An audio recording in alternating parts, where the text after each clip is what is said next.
Hello friends, जी भाई अनुसार में आपका अच्छा स्वागत है। और कल आपका नागरिकता से रिलेटेड पहला टॉपिक था।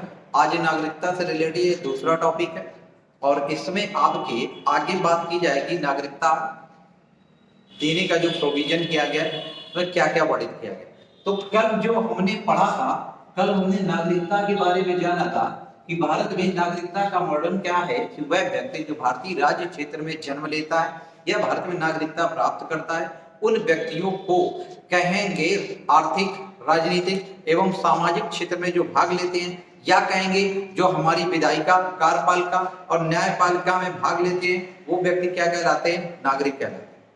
इसी के अंतर्गत हमने बताया था विदेशी नागरिक।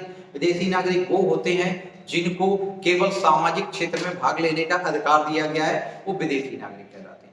इसमें कल हमने बताया था कि नागरिकता का जो प्रावधान है वो भाग 2 के अंतर्गत किया गया है और अनुच्छेद 5 से 11 तक अनुच्छेदों का वर्णन किया गया। आपको याद रखना है 5 से 11 तक अनुच्छेद का वर्णन किया गया। इसके लिए हमने बताया था कि भारत में जो नागरिकता का प्रावधान लाया गया वो ब्रिटेन से लिया गया है। ब्रिटेन के साथ साथ भारत में बताया था कि भारत में एकल नागरिकता का प्रावधान है। कैसा प्रावधान है? एकल नागरिकता का प्रावधान है। दूसरी चीज बात करें, एकल नागरिकता के साथ साथ हमने यहाँ पे एक बात बताई थी कि एकल नागरिकता या कहेंगे नागरिकता जो विषय है वो संघ सूची का विषय है। याद रखना, मोस्ट इंपोर्टेंट है कि नागरिकता किस विषय का सूची है, तो कहेंगे संघ सूची का विषय। संघ सूची का विषय का मतलब होता है कि इस पर कानून बनाने का अधिकार किसको? संसद को प्राप्त है, ना कि राज्यों को। इसके लिए कहेंगे 31 अक्टूबर 2019 के पहले ये प्रावधान कहाँ था? जम्मू कश्मीर में यहाँ नागरिकता संबंधी अधिकार किसको दिए गए थे? वहां के राज्य को दिए गए थे, कहेंगे जम्मू कश्मीर को दिए गए थे। वहां के विधानमंडल को यह शक्ति दी गई। तो हम यहाँ से एक चीज के क्लियर हुई कि नागरिकता कहां से ली गई है? कहेंगे नागरिकता ब्रिटेन से, और एकल नागरिकता है और ये संघ सूची का विषय है। आगे हमने कहा था नागरिकता की कहीं भी परिभाषा नहीं दी गई, कहीं भी डेफिनेशन नहीं दी गई, लेकिन नागरिकता को सर्वप्रथम किसने परिभाषित किया है? तो हमने कहा था कि अरस्तु के द्वारा परिभाषित किया गया। किसके द्वारा परिभाषित किया जा रहा है? अरस्तु के द्वारा परिभाषित किया जा रहा है। अगला पॉइंट बताया कि भारत में नागरिकता, भारतीय नागरिकता अधिनियम 1955 लाया गया।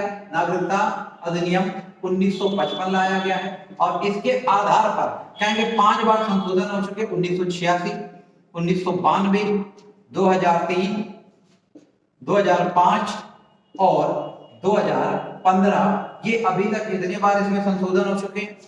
तो ये सारे पॉइंट आपको याद रखना है कि नागरिकता में कितने बार संशोधन है? 86, 92, 2003, 2005, 2015। इसी के अंतर्गत बताया था कि 2003 में लक्ष्मीमल सिंह भी ने सुझाव दिया कि यहाँ पर OCI ओवरसीज सिटीजनशिप का विवरण किया, जैसे 16 देशों को देने की बात की, जैसे रूस है, कनाडा है, आपका अमेरिका है, जापान है, इटली है, फ्रांस है, मॉरिशस है। इन लोगों को क्या दी गई? इन्हें डुअल सिटीजनशिप अर्थात सामाजिक क्षेत्र एवं आर्थिक क्षेत्र में भाग लेने का अधिकार दिया गया। तो यहां तक बात क्लियर हो गई थी। और इसमें बताया था कितने अनुच्छेद आ रहे हैं? तो इसमें बताया था 5 से 11 तक अनुच्छेद का वर्णन किया गया। तो यहां तक बात क्लियर हो गई थी। अब बात करते हैं आगे कि यहाँ पे प्रोविजन जो किया गया वो किस अनुच्छेद से स्टार्ट होता है? तो अनुच्छेद आपने 5 से 11 तक वर्णन किया गया है। तो अनुच्छेद 5 की बात करें, अनुच्छेद जो 5 है, 5 में कह रहा है कि संविधान के प्रारंभ होने पर, संविधान के प्रारंभ होने पर नागरिकता, होने पर नागरिकता की बात कर रहा है। संविधान के प्रारंभ होने पर नागरिकता की बात कर रहा है। क्या कह रहा है? पहला पॉइंट इसमें रखा गया 5 कि वह व्यक्ति भारत का नागरिक होगा जो संविधान के प्रारंभ होने के पहले उसका क्या था? भारतीय क्षेत्र में अधिवास था। नोट करते जाएंगे, भारतीय क्षेत्र में क्या था? अधिवास था। इसी के बाद दूसरा पॉइंट लिखा कि वह भारतीय क्षेत्र में जन्मा हो, वह भारतीय क्षेत्र में जन्मा हो, वह व्यक्ति क्या होगा? भारत का नागरिक होगा। तीसरा पॉइंट इसमें क्या रखा गया कि वह व्यक्ति जिसके माता पिता या माता मां या पिता मां में कोई भारतीय क्षेत्र में जन्मा है वह भारत का नागरिक कहलाएगा। दोस्तों बात समझ में आ रही है? पहला पॉइंट किसकी बात कर रहा है? संविधान के प्रारंभ होने पर नागरिकता का प्रावधान किया गया है कि वह व्यक्ति जिसका घर मकान था संविधान के प्रारंभ होने के पहले संविधान प्रारंभ कब हो रहा है? 26 जनवरी 1950 के पहले, तो भारत का नागरिक कहलाएगा। दूसरा, या उसके भारतीय राज्य क्षेत्र में, अविभाजित भारतीय राज्य क्षेत्र में उसका जन्म हुआ है, या माता पिता या माता माँ या पिता माँ में कोई भारतीय राज्य क्षेत्र में जन्म लेता है, भारत का नागरिक कहलाएगा।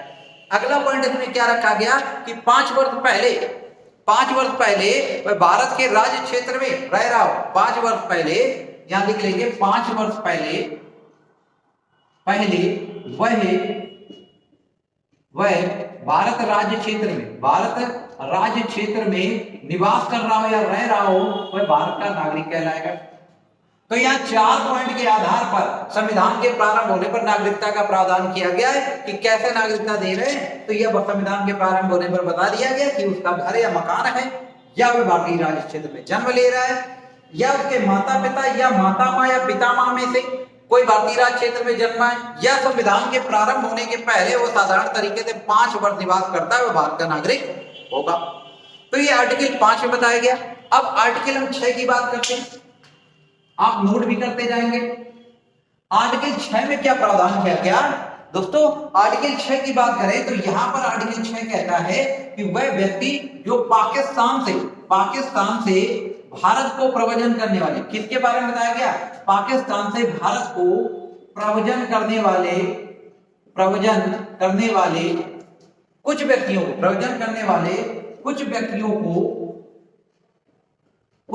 को नागरिकता संबंधी अधिकार।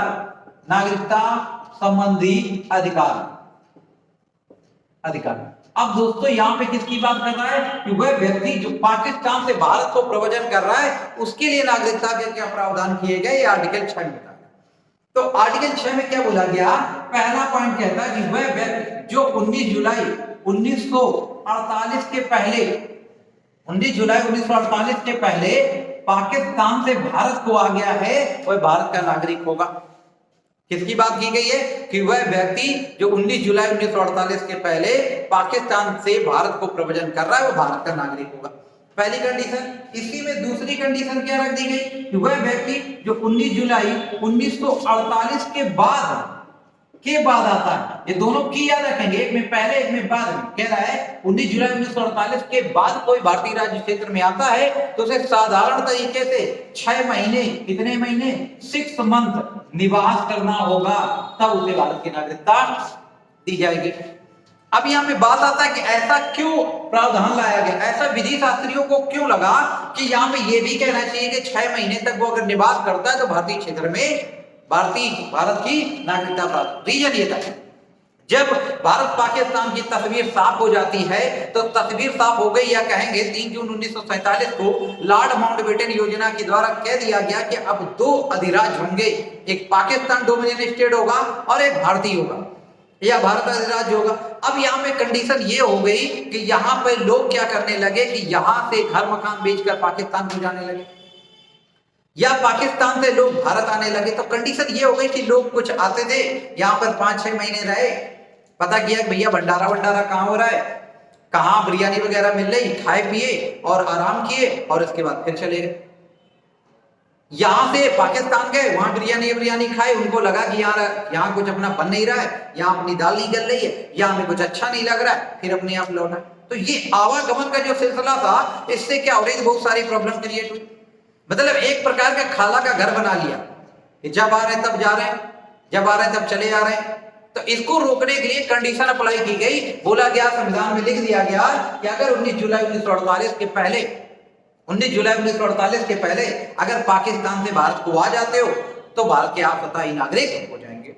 दूसरा पॉइंट क्या कह दिया कि वह व्यक्ति जो 19 जुलाई 1948 के बाद आता है, वो साधारण तरीके से 6 महीने निवास करेगा, इसके बाद पर नागरिकता दी जाए। क्यों? कहीं ऐसा ना हो कि फिर आप बिरयानी वगैरह खाएं, पूरी सब्जी खाएं, भंडारे का मजा लिए और फिर निकल लिए।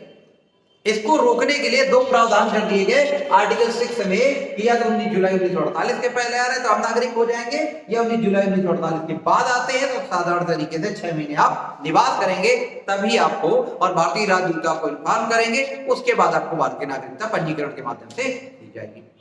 दोस्तों यहां तक बात क्लियर हो गई। तो 5 समझ में आ गया। 5 किसकी बात करता है कि संविधान के प्रारंभ होने पर। 6 कह रहा है कि पाकिस्तान के भारत को प्रव्रजन करने वाले थे। अब बात करते हैं आर्टिकल 7 किसकी बात कर रहा है। 7 कह रहा है कि वह व्यक्ति जो 1 मार्च, वह व्यक्ति लिख लेंगे, आर्टिकल 7 कह रहा है कि वह व्यक्ति जो भारत से पाकिस्तान को प्रवचन करने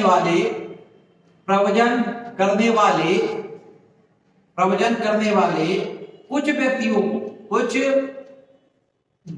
को नागरिकता संबंधी अधिकार के बारे में बात कर रहा है। तो यहां पे किसकी बात किया?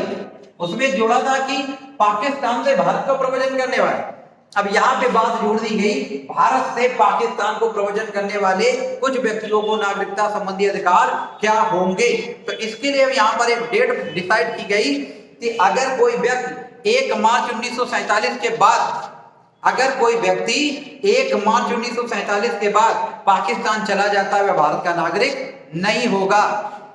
डेट याद कर लेंगे कि कोई व्यक्ति 1 मार्च 1947 के बाद पाकिस्तान को चला जाता है तो वह भारत का नागरिक नहीं होगा। दोस्तों बात समझ में आ गई? कब की बात कर रहा है कि 1 मार्च 1947 को भारत से पाकिस्तान को चला गया, वह भारत का नागरिक नहीं हुआ। अब इसके बाद क्या हुआ कि जब ये डिक्लेयर कर दिया गया कि 1 मार्च 1947 के बाद जो पाकिस्तान चला गया भारत का नागरिक नहीं हुआ, तो यहाँ पे अफरा तफरी मच गई। दोस्तों अफरा तफरी के माध्यम से क्या होता है कि यहाँ के लोग मुस्लिम जो थे या जो पाकिस्तान जाना चाह रहे थे, वो अपने घर मकान जमीन बेचकर जा रहे थे। अब यहाँ पे क्या करते थे चोर लुटेरे, क्या किया करते थे, वो देखा करते कि इसने यहाँ पर अच्छी खासी प्रॉपर्टी बेची है, इसके पास आपका धन भी है और इसके साथ आप कहेंगे आभूषण भी है, तो उनके पीछे लग जाते थे, रास्ते में जाते थे, मार काट करते थे, किसी का हाथ कट जाता था, किसी का पैर कट जाता था। यहाँ पर इतनी भयावह स्थिति हो गई कि रास्ते में ही लूट लेते थे। अब जब यहाँ से लोग, क्योंकि पाकिस्तान को यहाँ तो था नहीं कि बिल्कुल 2 दिन का सफर हो, उस समय इतना आवागमन का संसाधन भी नहीं जुटाए गए सरकार के द्वारा, तो यहाँ से महीनों लग रहे थे जाने में, तो रास्ते में कैंप बनाकर रह रहे थे। तो लुटेरे क्या करते थे, लूट रहे थे, किसी का हाथ काट रहे, किसी का पैर काट रहे। अब जब ये ही व्यक्ति आपके पाकिस्तान पहुंचे तो वहां पर इस तरह की खबर पहुंच गई, इस तरह की खबर फैल गई कि हिंदुओं के द्वारा मुस्लिमों को मार मार के पाकिस्तान भेजा जा रहा है। जब ये हवा वहां पर फैल गई, ये खबर वहां पर फैला दी गई हवा की तरह, तो अब कंडीशन क्या निकली, वहां भी हिंदुओं को मार मार के आपके भारत भेजने लगे। इससे कहा जाता है कि कंडीशन इतनी ज्यादा खराब हो गई, कहा जाता है कि पाकिस्तान से लोग मार मार के भेजे जाने लगे। यहाँ सिखों ने भी दंगे किए और सिखों ने भी मार मार के ट्रेन भर कर दी। ऐसी कंडीशन हुई कि लगभग ऑफिशियल डाटा के आधार पर देखा जाए तो 12 कहेंगे 10 लाख लोग मारे गए, लेकिन अनऑफिशियल की बात करें तो लगभग 30 लाख लोग मारे गए। अब इसकी बात करते हैं कि ये जो 30 लाख मारे गए या ऑफिशियल डाटा के आधार पर जो 10 लाख लोग मारे गए, इसका जिम्मेदार कौन था? क्या इसके लिए जिम्मेदार जवाहरलाल नेहरू थे, या मोहम्मद अली जिन्ना थे, या कहेंगे चोर लुटेरे थे? तो आप कहेंगे जी नहीं, इसके लिए जिम्मेदार सरकार थी। अगर सरकार इसमें सही से पॉलिसी बनाती और पॉलिसी को इम्प्लीमेंटेशन करती और उनको आने जाने की व्यवस्था करती तो शायद ये स्थिति ना होती। इसलिए यहाँ पर हमने क्या बात किया, आर्टिकल 7 में ये कह दिया गया कि वह व्यक्ति जो भारत से पाकिस्तान को प्रवचन कर रहा है, अगर 1 मार्च 1947 के बाद चला गया है, 1 मार्च 1947 से चला गया, उसे भारत का नागरिक नहीं माना जाएगा। तो ये आपको आर्टिकल 7 समझ में आ गया, और इस पर आधार 5, 6 और 8 लागू नहीं होगा। 5, 6, 8 इस पर लागू नहीं होगा। लिख लीजिए 5, 6, 8 लागू नहीं होगा, मतलब इस आधार पर आप नागरिकता नहीं दी जाएगी। तो ये तीनों चीजें क्लियर हो गई। अब बात करते हैं आगे। अब आर्टिकल आता है आपका 8। आर्टिकल 8 में किसकी बात की गई है और आर्टिकल 8 में क्या बताया गया है? तो आपको याद रखना है आर्टिकल 8 क्या कहता है कि भारत में जन्मे या भारत से बाहर जन्मे व्यक्ति को उद्भव के आधार पर नागरिकता।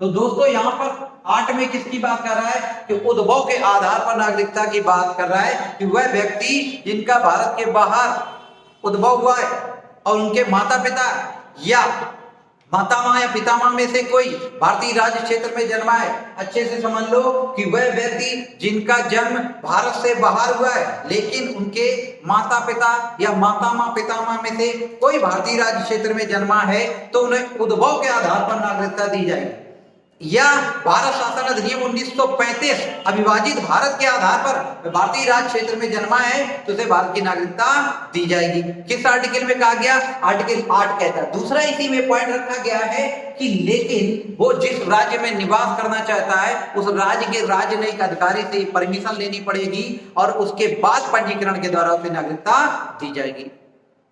तो यहां पर कंडीशन क्या है कि उसे उद्भव के आधार पर पंजीकरण के माध्यम से नागरिकता देने का प्रावधान किया गया। कैसा प्रावधान किया गया? नागरिकता देने का प्रावधान पंजीकरण के माध्यम से उन व्यक्तियों के लिए जो भारतीय क्षेत्र के बाहर जन्मे हैं लेकिन उनके माता पिता या मातामह या पितामह में से कोई भारतीय राज्य क्षेत्र में जन्मा या अविभाजित भारत शासन अधिनियम 1935 के अंदर जन्म लेते हैं, उन्हें भारत की नागरिकता दी जाएगी। दोस्तों ये बात क्लियर हो गई। ये आर्टिकल किसमें कहा गया है? ये आर्टिकल 8 में कहा गया। अब बात करते हैं आर्टिकल 9। ये भारतीय संविधान या कहेंगे नागरिकता संबंधित ये जो आर्टिकल है ये सबसे मोस्ट इंपॉर्टेंट है, ये सबसे ज्यादा मोस्ट इंपॉर्टेंट है। ये किसके बारे में बात करता है? ये कहता है कि यदि कोई व्यक्ति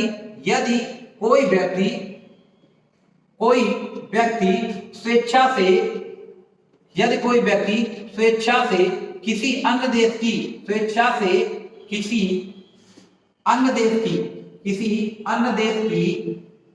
देश की नागरिकता ग्रहण कर लेता है तो वह भारत का नागरिक नहीं होगा। तो यहाँ पे किसकी बात कर रहा है? नागरिकता त्यागने की बात कर रहा है कि यदि कोई व्यक्ति स्वेच्छा से किसी अन्य देश की उपाधि ले ले तो भारत का नागरिक नहीं कहलाएगा, और या उसे भारत सरकार द्वारा उसकी नागरिकता छीन ली जाए, राजद्रोह या केस आपके ऊपर देशद्रोह का केस लग जाए, या कहेंगे आपने भारत की कोई खुफिया जानकारी किसी अन्य देश आपके दुश्मन देश को साझा कर रहे हैं, या आप डॉक्यूमेंट ऐसे कुछ सेंड कर रहे हैं, कुछ ऐसी गतिविधि में लिप्त हैं जो देश के खिलाफ है, देश की अखंडता और एकता को बाधित कर रहा है, संप्रभुता को प्रभावित कर रहा है, प्रश्न चिन्ह खड़ा कर रहा है, तो इस आधार पर भारत सरकार उसकी नागरिकता छीन सकती है। और जब नागरिकता छीन ली जाए तो भारत का नागरिक नहीं होगा। या कोई ऐसा व्यक्ति जिसने स्वेच्छा से किसी अन्य देश की नागरिकता ग्रहण कर ली हो तो भारत का नागरिक नहीं कहलाएगा। तो आर्टिकल 9 जो है, अनुच्छेद 9 है, ये सबसे मोस्ट इंपॉर्टेंट है। पूछेगा किस अनुच्छेद के अंतर्गत आपकी नागरिकता त्याग करने की बात की गई है? तो 9। नागरिकता समाप्त करने की बात की गई है तो 9। तो यहां तक दोस्तों बात क्लियर हो गई कि नागरिकता अगर कोई ग्रहण कर लेता है तो वह भारत का नागरिक नहीं होगा। अब बात करते हैं दोस्तों 10 अनुच्छेद में क्या बोला गया है? 10 में कहा गया है कि नागरिकता संबंधी अधिकारों का बना रहना, नागरिकता संबंधी अधिकारों का बना रहना। तो यहाँ पे किसकी बात की गई है कि अगर संसद कोई कानून बनाती है उस आधार पर उसकी नागरिकता का बना रहने का प्रावधान किया गया है कि आपकी नागरिकता नहीं छीनी जाएगी। अभी आपने देखा होगा करंट में एक मामला उठा था बहुत ज्यादा, सीए की बात करें, सिटीजनशिप अमेंडमेंट एक्ट आया और उसमें बोला गया 3 देशों की वह व्यक्ति जो बांग्लादेश, अफगानिस्तान, पाकिस्तान में रहते हैं उन्हें भारत की नागरिकता दी जाएगी। किसको छोड़कर? मुस्लिम को छोड़कर। तो यहाँ पर बोला गया उन व्यक्तियों की नागरिकता, और कहीं भी इस बात का वर्णन भी नहीं किया गया कि उन व्यक्तियों की नागरिकता छीन ली जाएगी या ऐसा कुछ प्रावधान था। निकल कर आया, जब सामने आएगा तो क्लियर होगा। तो यहाँ पर उसी चीज को बताते हैं कि अगर संसद कोई नियम बना रही, संसद कोई नियम बनाती है तो उसकी नागरिकता का बने रहने का प्रावधान किया गया है कि आपकी नागरिकता उस आधार पर बनी रहेगी, कहीं भी छीनने की बात नहीं की जा रही। ठीक है, तो आर्टिकल आपका 10 कहता है। अब बात करते हैं आर्टिकल 11 की। आर्टिकल 11 की बात करें तो यहां कह रहा है नागरिकता संबंधी कानून बनाने का अधिकार, कानून बनाने का अधिकार हमारी संसद को प्राप्त है, अधिकार संसद को प्राप्त है। तो आपको याद रखना है कि नागरिकता से संबंधित कोई कानून बनाना है तो किसको प्राप्त है? संसद ही कानून बनाकर क्या कर सकती है? नागरिकता में संशोधन कर सकती है, नया प्रावधान ला सकती है। 21 अनुच्छेद में कहा गया है, या अनुच्छेद आपके 11 कहता है। तो दोस्तों आज हमने क्या पढ़ा? नागरिकता से संबंधित जो प्रोविजन किए गए 5 से 11 तक, उसके बारे में बताया गया। एक बार दोबारा देखते हैं किसके बारे में क्या। अनुच्छेद 5 क्या कहता है? संविधान के प्रारंभ होने पर नागरिकता कैसे देने का प्रावधान है कि अधिवास हो, जन्म से जन्म लिया हो, या माता पिता या में या माता पिता में कोई जन्मा हो, या संविधान के प्रारंभ होने के पहले आप 5 वर्ष निवास करते हैं, आप भारत के नागरिक होंगे। 6 क्या कह रहा है कि पाकिस्तान से भारत का प्रव्रजन करने वाले वो व्यक्ति जो 19 जुलाई 1948 के पहले आ गए भारत के नागरिक होंगे। दूसरा पॉइंट हमने क्या बोला कि वह व्यक्ति जो 19 जुलाई 1948 के बाद आते हैं उन्हें साधारण तरीके से 6 महीने रहना होगा और भारतीय राजदूतावास में अप्लाई करने के बाद उसे भारत की नागरिकता पंजीकरण के माध्यम से दी जाएगी। आर्टिकल 7 क्या कहता है कि यदि कोई व्यक्ति भारत से पाकिस्तान को चला जाता है 1 मार्च 1947 के बाद तो वह भारत का नागरिक नहीं होगा। क्या नहीं होगा? भारत का नागरिक नहीं होगा। तो ये आपकी किसकी बात कर रहा है? आपकी नागरिकता। इसके बाद हमने क्या बोला? आर्टिकल 8 में क्या बताया गया कि उद्भव के आधार, भारत के बाहर जन्मे व्यक्ति को उद्भव के आधार पर नागरिकता दी जाएगी। उद्भव के आधार पर मतलब अविभाज्य भारत में जन्मा हो कोई व्यक्ति या उसके माता पिता या माता पितामह में कोई जन्मा हो तो उसे भारत की नागरिकता मिल जाएगी, बशर्ते उसे उस राज्य के राजपत्रित अधिकारी से प्रमाणित करना होगा। रीजन क्या है कि आप देख रहे हैं भारत में लगातार क्षेत्रफल बढ़ता चला, क्षेत्रफल तो उतना ही है, जनसंख्या बढ़ती चली जा रही, तो हर एक स्टेट किसी को नागरिकता देने से पहले सोचता है कि हमारे यहाँ जमीन तो उतनी है, और दूसरे व्यक्ति को लाने का मतलब एक प्रकार का कंपटीशन। हाँ, वो किसी कला, साहित्य, विज्ञान या भारत में ऐसे कुछ विकास का काम करते तो राज्य सोचते कि मेरे यहाँ रहे।